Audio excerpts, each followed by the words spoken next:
No todos los momentos decisivos empiezan con la atención o los titulares. A veces llega en el silencio de un taller polvoriento, con olor a aceite y esperanza. Amara Dainais nunca planeó conducir para nadie. Pero cuando su padre, Antonio, necesitó atención urgente, cambió su overol de mecánica por un elegante uniforme y se puso al volante del Jaguar de la influyente familia Castellar con firmeza y humildad, justo en el corazón del ficticio Monteluz. Lo que parecía un simple favor temporal se convirtió en el comienzo de un giro inesperado. Desde el asiento trasero, Gael Castellar, heredero de una empresa automovilística centenaria y obsesionado con el control, empezó a ver, por la fuerza, el mundo más allá de las ventanas tintadas. Porque Amara, con su postura firme, sus respuestas agudas y su talento instintivo para los motores, no era una empleada cualquiera, era una chispa en medio de la dorada monotonía de los privilegiados. Esta es una historia de clase, coraje y choques emocionales, donde los prejuicios se ven desafiados por la competencia y una tormenta en el mar revela verdades ocultas. Amara pudo haber comenzado como conductora temporal. Pero lo que realmente conducía era el curso de 2 vidas y quizás todo un legado. Amara Dainais creció entre llaves inglesas y motores desmantelados. Su padre, maestro de un respetado taller en Monteluz, fue su primera escuela. Cuando él enfermó, no lo dudó, aceptó ser la conductora temporal de la familia Castellar para asegurar su tratamiento. Pero pronto se dio cuenta de que no era una empleada más. Cada maniobra, cada giro brusco en el caótico tráfico, demostraba que tenía algo especial, una conexión natural con la máquina. Gael Castellar, director ejecutivo de la renombrada Mondelux Motors, frunció el ceño la primera vez que vio a Amara al volante del Jaguar XF. Para él, solo era una chica de las afueras que intentaba parecer importante. Pero con solo un corto viaje al centro comercial, su impresión empezó a desmoronarse. Amara controlaba el coche como si fuera una extensión de su cuerpo. Ni siquiera los conductores veteranos de la familia tenían ese nivel de control. Por supuesto, empezaron los rumores. El nuevo conductor es demasiado atrevido, decían. Pero quienes observaban con atención sabían, la audacia era competencia. E incluso ante miradas de reojo y comentarios venenosos, Amara se mantuvo centrada. No estaba allí para demostrarle nada a nadie, pero sin quererlo, ya lo estaba cambiando todo. Y eso era solo el principio. Desde el primer buenos días intercambiado en el asiento delantero, la tensión entre Amara y Gael era palpable. Él, acostumbrado a la obediencia silenciosa. Ella, llena de personalidad, con un humor agudo y sin miedo a enfrentarse a la arrogancia. Con cada viaje entre reuniones y cenas de empresa, el ambiente se hacía más denso. No eran solo bromas, era como si algo antiguo, inconsciente, intentara aflorar entre ellos. Gael le preguntó una vez por qué prefería una transmisión manual. Amara respondió sin dudar, porque el control es algo que sientes al alcance de la mano, no en una hoja de cálculo. Se rió. Por primera vez en mucho tiempo. A partir de ese momento, sus miradas se alargaron, los silencios se cargaron de significado. La química indomable empezó a crecer entre el ruido de los motores y las chispas de los intensos diálogos. Y cuanto más se acercaban, más comprendían las barreras que los separaban. Gael era el rostro de una élite que Amara nunca había respetado. Y representaba una libertad que él apenas podía identificar. Sabían que estaba mal, que el abismo entre sus vidas era real. Pero el deseo y la admiración no pedían permiso. Fue en un evento privado organizado por Mondelux Motors donde Amara se convirtió en el centro de atención. Uno de los inversores entró en pánico al volante del recién lanzado Aston Martin Valora RS, un prototipo exclusivo que apenas había salido del túnel de viento. Sin dudarlo, Amara tomó el control. Condujo el coche con determinación y elegancia por las calles de Montelux, esquivando el tráfico con precisión milimétrica. Gael observaba, entre incrédulo y fascinado. Esto era más que solo conducción, era rendimiento. A la mañana siguiente, los pasillos de la empresa bullían. ¿Cómo pudo una conductora tomar las riendas del valor ARS y hacer eso? Los hombres de traje y bota sospechaban. Pero Gael veía las cosas de otra manera. Amara tenía más que solo técnica. Tenía instinto. Su talento innato destacaba de la imagen refinada de la élite automovilística, pero precisamente por eso llamaba tanto la atención. Dominaba el coche como si hubiera nacido para ello, sin necesidad de ser el centro de atención. Mientras los prejuicios murmuraban, Amara dejó que sus acciones hablaran por sí solas. Conducir ese Aston Martin era más que una proeza técnica, era un mensaje.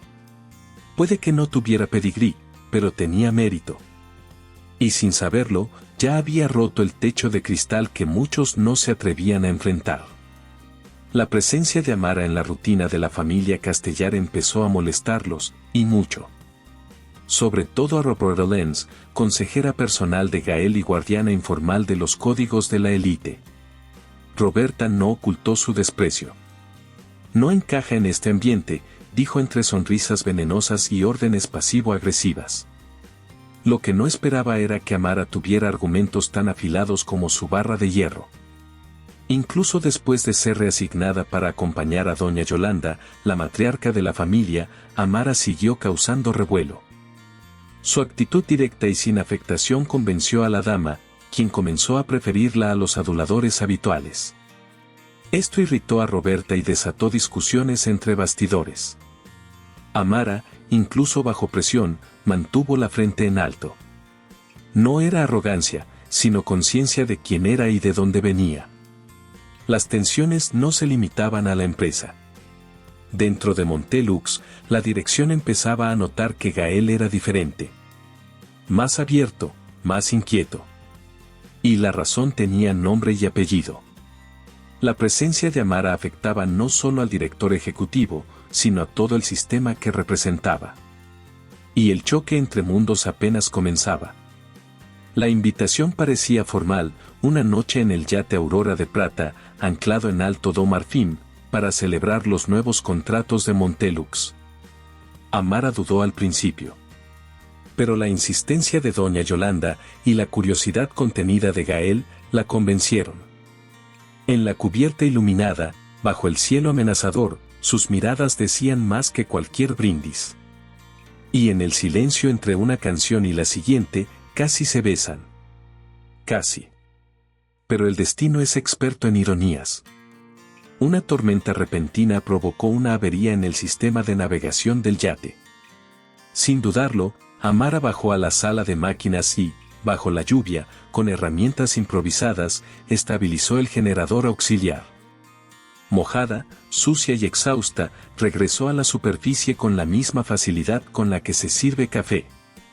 Para Gael, esto fue un shock. Nunca había visto tanta fuerza y vulnerabilidad en un mismo gesto.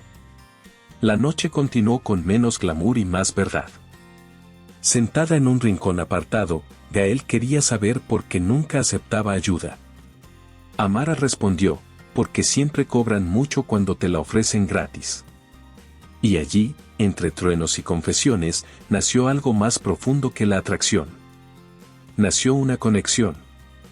Pero con ella, también surgieron dilemas, ¿qué hacer con ese sentimiento que no encajaba en el protocolo? Los días posteriores a la noche en el yate estuvieron marcados por el silencio y la tensión. Gael, dividido entre lo que sentía y lo que se esperaba de él, comenzó a distanciarse. Amara lo notó. Y más aún, sentía que, a pesar de todo, parte del círculo de poder la seguía viendo como una intrusa. Cuando Roberta insinuó que se estaba aprovechando de la situación para promocionarse, Amara tomó una decisión difícil pero necesaria, dimitió. El día de su despedida, fue a la oficina de Montelux. Gael estaba allí, con la mirada cansada de quien sabía que estaba a punto de perder algo más que un chofer. Amara, con voz firme, lo dejó claro, nunca quise un lugar en la mesa si eso significaba borrar mi identidad. Fue más que una despedida, fue una declaración de dignidad, autenticidad y la decisión de no amoldarse al mundo de los demás. mientras la veía marcharse, Gael se quedó inmóvil. Aquella mujer, que había llegado a su vida como una simple conductora, era ahora un espejo incómodo, le mostraba todo lo que había ocultado, incluso a sí mismo. Y en ese silencio entre el cierre de la puerta y el despertar de su corazón, algo en Gael empezó a romperse. Unos días después, Amara volvió a lo que conocía: grasa, herramientas y motores.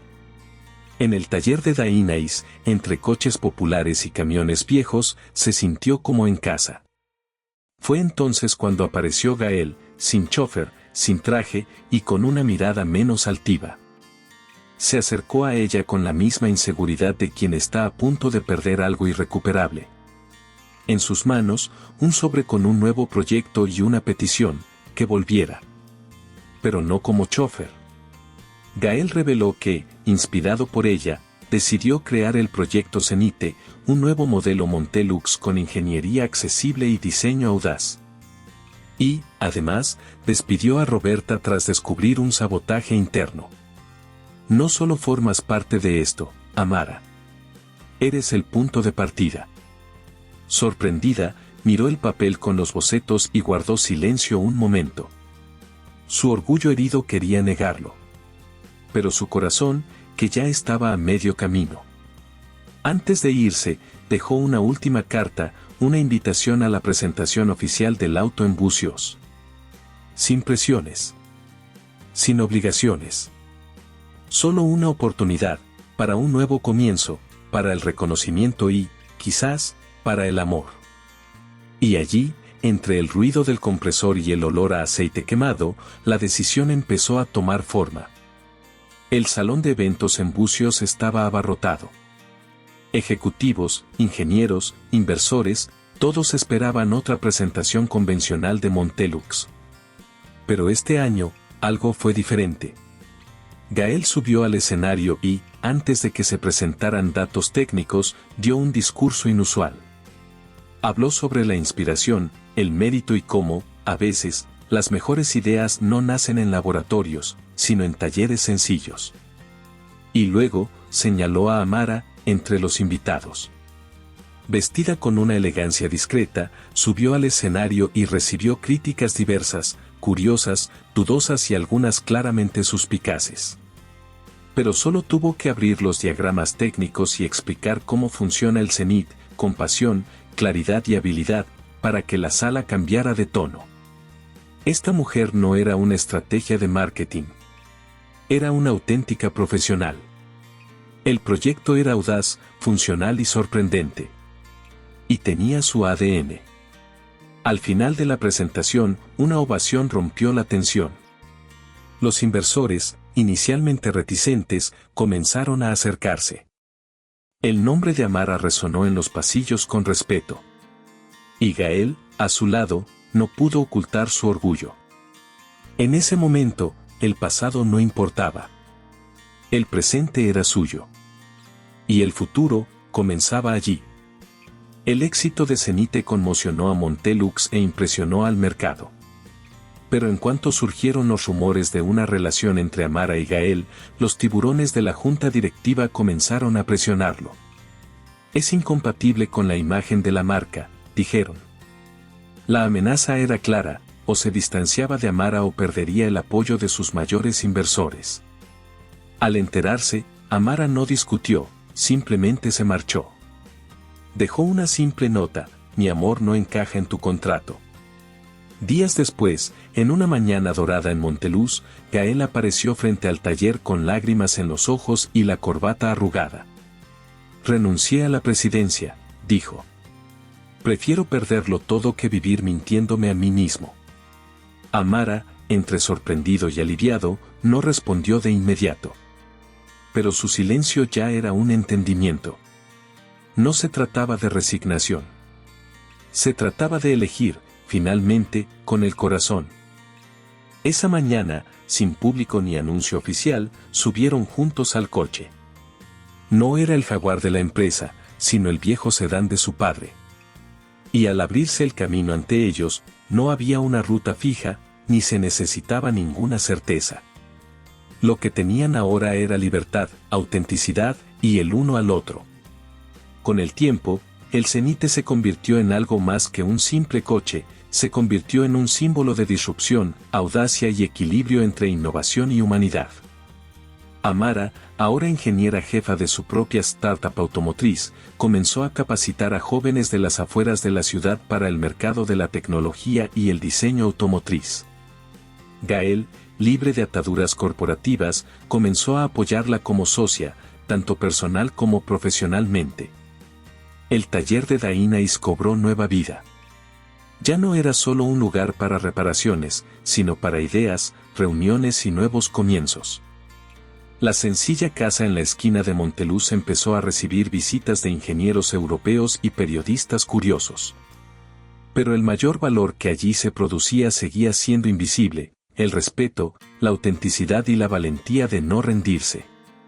La pareja nunca hizo votos públicos ni publicó declaraciones ensayadas. Pero cualquiera que los viera paseando por la ciudad en el Valora RS, ahora adaptado con su firma, podía darse cuenta: su amor no necesitaba explicaciones. Era como un buen motor, potente, silencioso y perfectamente alineado. ¿Y si tu talento también está esperando una oportunidad? ¿Cuántas veces has dudado de ti mismo porque no estás en el lugar correcto o no tienes los contactos adecuados?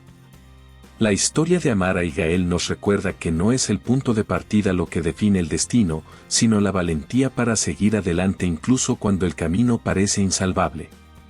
Quizás también tengas un proyecto Zenit guardado en tu interior, esperando a que alguien crea en él. Quizás sea hora de dejar de esperar permiso y empezar a crear tu propio espacio, a tu manera, con tu propia verdad. ¿Qué harías hoy si supieras que no tienes por qué encajar en etiquetas? Si esta historia te conmovió de alguna manera, suscríbete al canal, activa las notificaciones y sigue más historias como esta. Aquí, cada video es una invitación a la transformación, tanto interior como exterior.